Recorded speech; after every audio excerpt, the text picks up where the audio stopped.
I'm watching season 1, episode 9 of Inuyasha. This episode was called Enter Shippo plus the Amazing Thunder Brothers. This episode, we're introduced to another little buddy, and this new character that we're introduced to, triggered some memories of Inuyasha that I had watched previously. So one thing I know is this character is for real here to stay. Some of these side characters we've met doesn't seem like they're going to be sticking around all too long, right?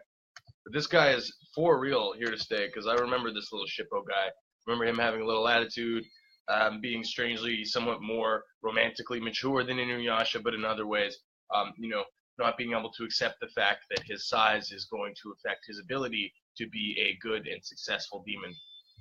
Uh, so he could shade shift. He uses sort of charm magic, with the little scroll things that you often see in Japanese folklore and many other fantastical animes. And he's after the sacred jewel. Why is he after the sacred jewel? You might guess. I guess he wants to avenge his father. Shibbo's trying to avenge his father, just like we all are. Just like Luke Skywalker, just like Inuyasha in some ways, right? He's got mommy issues and he's got daddy issues. Yeah, the whole like mommy issue character thing is pretty funny. Like all these demon boys and all these rogue wandering types seem to have extremely negative relationships with all of the women that they come across. But okay, well, let's get back into it. So this episode I thought was interesting was it kind of opened with Kagame sharing her future food, her magic future food, and with Inuyasha and little fly guy, because we've often forget that she is like from like the distant future. She knows about rocket ships. She explains rocket ships to these guys in this episode.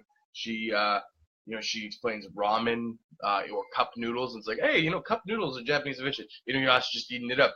He's an angsty teenage boy. What kind of angsty teenage boy doesn't want to enjoy, a cup of noodles? God knows I love a cup of noodles. This morning I had soup for breakfast. It's the same logic, I suppose.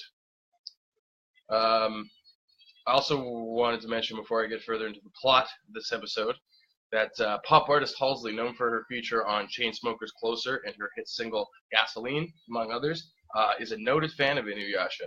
At least I'd like to believe so.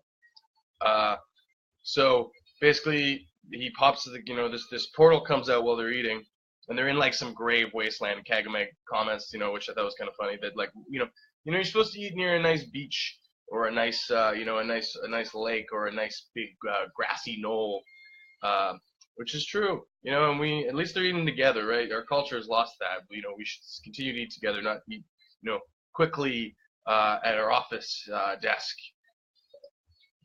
Anyway, so this big, there's actually I recognized it was the Pokeball sound effect, but this big monster, pink blob monster kind of Pokemon looking thing, honestly, like Jigglypuff, looking thing comes out of this portal, and Kagame's kind of freaked out. She's just like, nah, just kind of pokes it.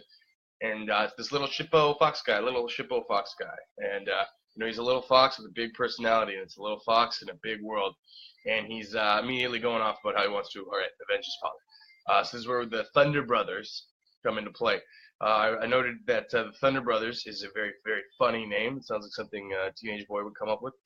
This was not written by a teenage boy. This was written by a full-grown, incredibly talented, experienced author, Rumiki Takahashi, who also is known for Ramna 1.5 and Rine, among other popular shows that I have not looked into in manga that she's done.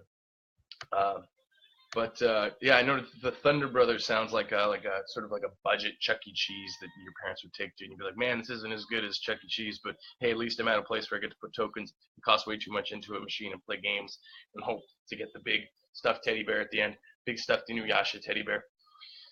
So Shippo tricks Inuyasha with his magic and gets him held still under like sort of a little statue. I can't remember what he was called. It's like Jizo statue or something like that. And then Kagame's off on her own, and Shippo's running away, and she chases after him with her bow and arrow, which she finally gets to fucking use. and one of these Thunder Brothers. We see the Thunder Brothers early on. They're introduced. They just genocide a whole fucking village for no particular reason. They both have sacred jewel fragments in their foreheads. They're total fuckboys. One's a toad and one's a human, or at least a half human or whatever. And they got a thing for eating women, and just going through pretty women and eating them, which I think is kind of strange.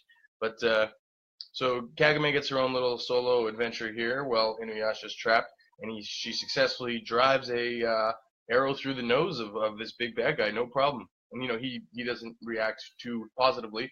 And Shippo discovers that his father is the fox belt of the toad. I think his name was Hansen or something like that.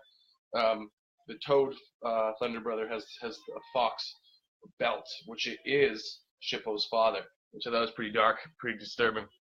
So obviously they fucking kidnap Kagame, and Inuyasha and Shippo, team up after all of their crazy differences, and go to fight these guys.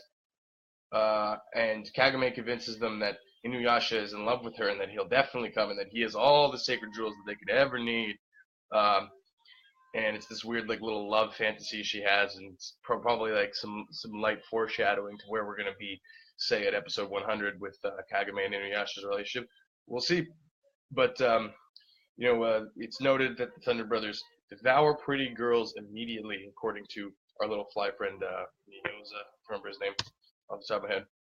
But and there's this whole minute-long debate between Shippo and the little fly guy and Inuyasha about his perception of beauty being off, and explaining that why he doesn't find Kagame attractive, or at least outwardly doesn't find Kagame to be beautiful, is why he dresses so funny and acts so funny. It's like, oh, it all makes sense. Your perception of beauty is a bit off, Inuyasha.